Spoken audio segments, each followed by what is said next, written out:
Now, show them that good book again so they can see where it's from. Time Life. Show them the back part where it got the red on it. I mean, the light. Yeah.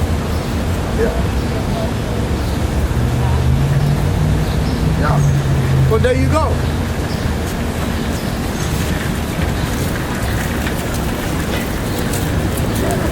And this is back in this is you still got Ezekiel. Ezekiel, yeah, you said Ezekiel 7 and Now, this is history on the Balfour Declaration. Out of Facts of Facts by Benjamin Freeman. Go ahead, Doc. This is page 10. And it says the Balfour Declaration was merely Great Britain's promise to pay the Zionists what they had agreed upon and considered for getting the United States into a war. It says, so this great Balfour Declaration that you hear so much about is just a phony as the $3 bill. I don't think I could make it more emphatic than that. That is where all the trouble started. The United States got in the war and the United States crushed Germany. You know what happened. When the war ended, the Germans went to Paris for the Paris Peace Conference in 1919, and there were 117 Jews there as a delegation representing the Jews headed by Bernard Baruch.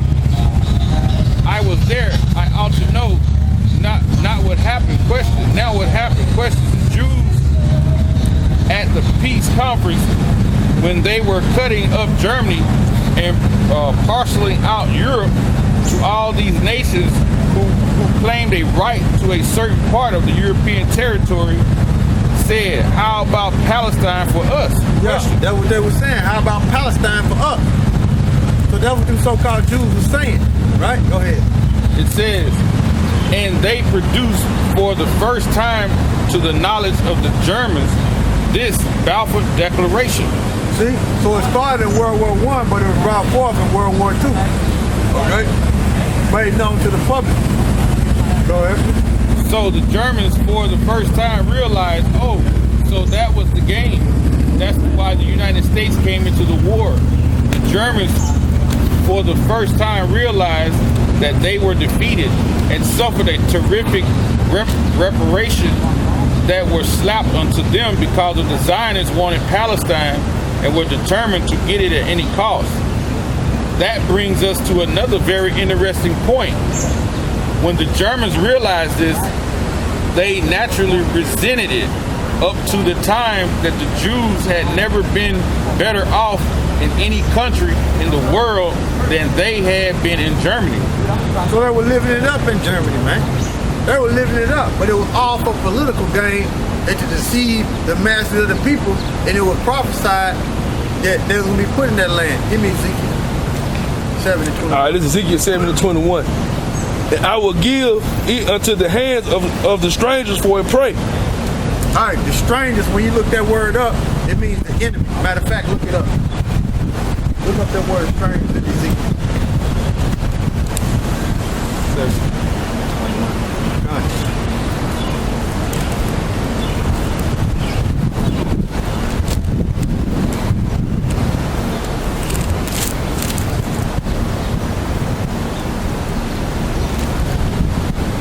All right, this is Blue Letter. Word strangers.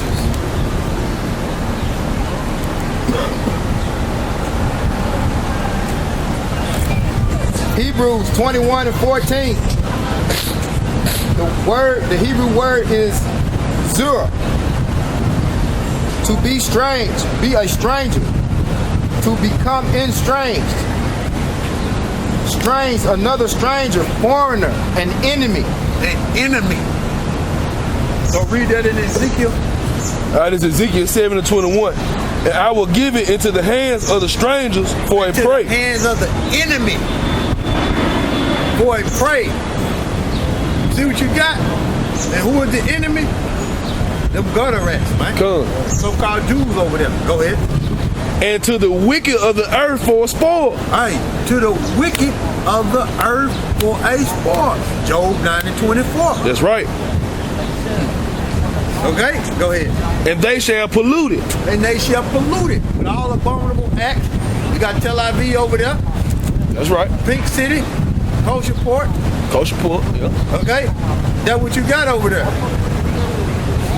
Robbing and stealing. That's what you got over there. Go ahead. And it says, this verse 22.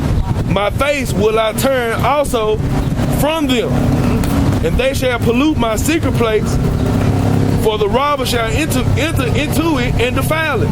All right, Israel defile over there. Come. That's why I got to get burnt. That's right. It defile over there. Okay? Go ahead. And right here in the Strong's, it say, turn aside, hence to be a foreigner, strange. What you reading from? Strong's definition. I mean, what word? For strange. Yeah, strange. Yeah, that's all I wanted out of that, though. Enemy.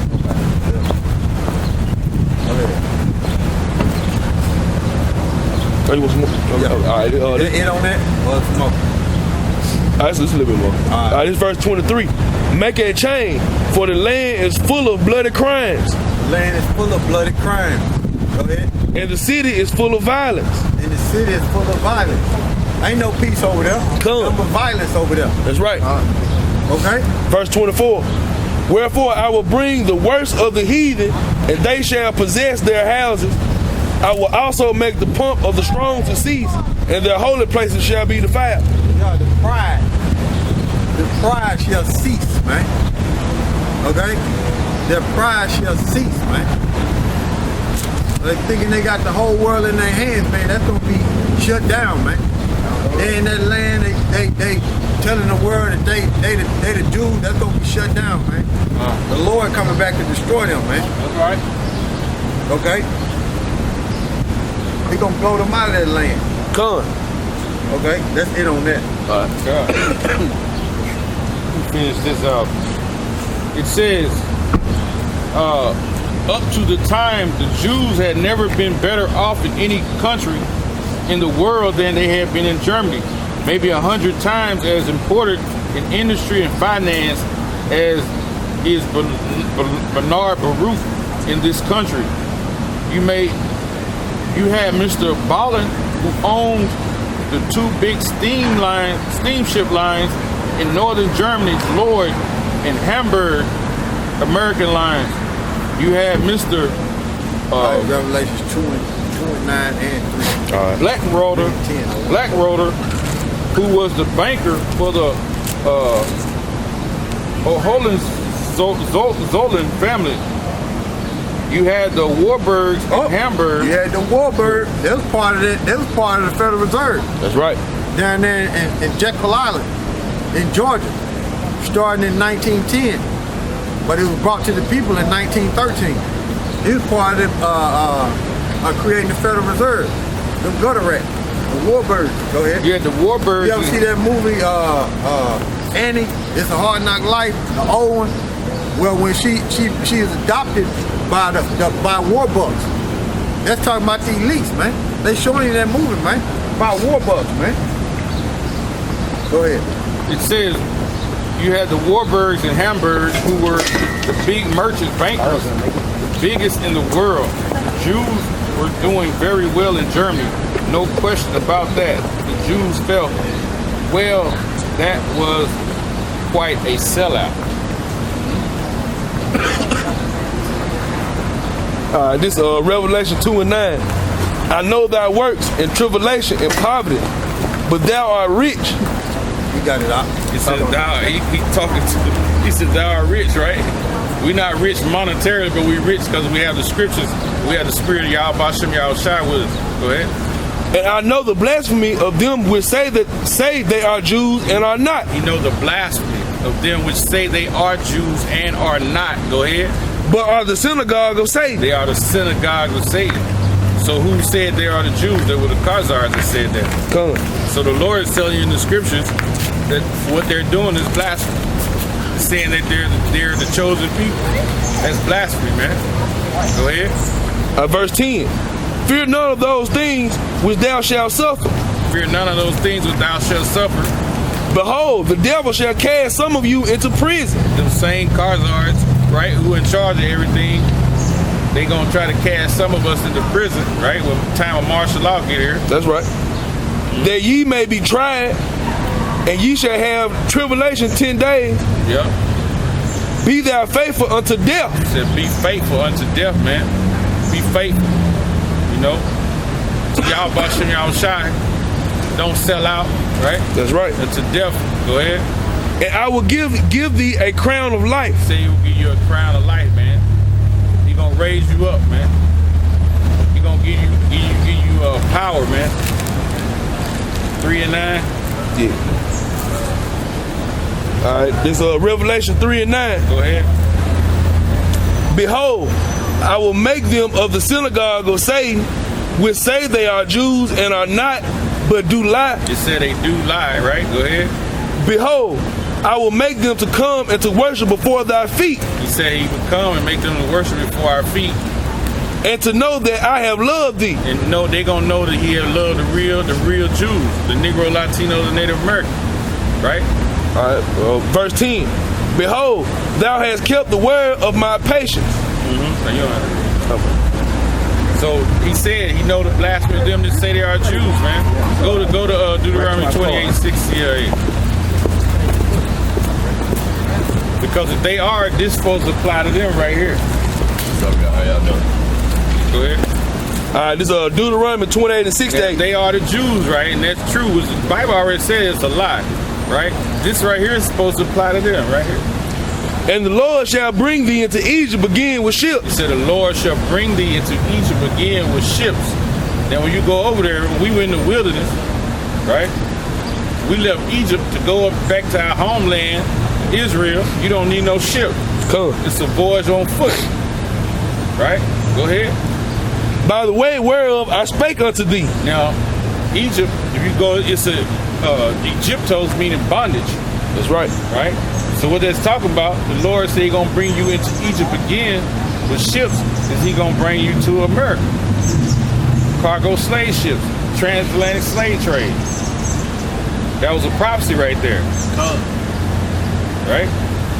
Did not we come on the transatlantic slave trade? That's right. The Negroes, right? Along with Judah and Levi. The Southern Kingdom. That's right. You know? Go ahead. By the way whereof I spake unto thee, thou shalt see it no more again. Thou shalt see it no more again. We won't see our homeland no more. Again. And these jakes over here, they don't go to Israel. The Lord gonna take us back home when it's time. That's right. No, they homeland. No, they don't even know it. You know? They think it's out. Go ahead. And there ye shall be sold unto your enemies. It said you should be sold unto your enemies, right? Them strangers. We're showing Ezekiel 7 and 21. He said he was going to be which we know our homeland is Jerusalem, but the enemy is in that land. Come. And then we're going to be sold to our enemy. Come. All right, man. You got it now. Well, And there ye shall be sold unto your enemies for bond men and bond women. bond men and bond women. So you watch Roots, you watch Mandingo, you watch Goodbye Uncle Tom. That's actual fact, and that's biblical prophecy that we are the children of Israel, man. That's right. Okay? Go ahead. And no man shall buy you. It said no man should buy you. Meaning nobody gonna save you out of these conditions, man. All these rulers we didn't have, it's supposed to be the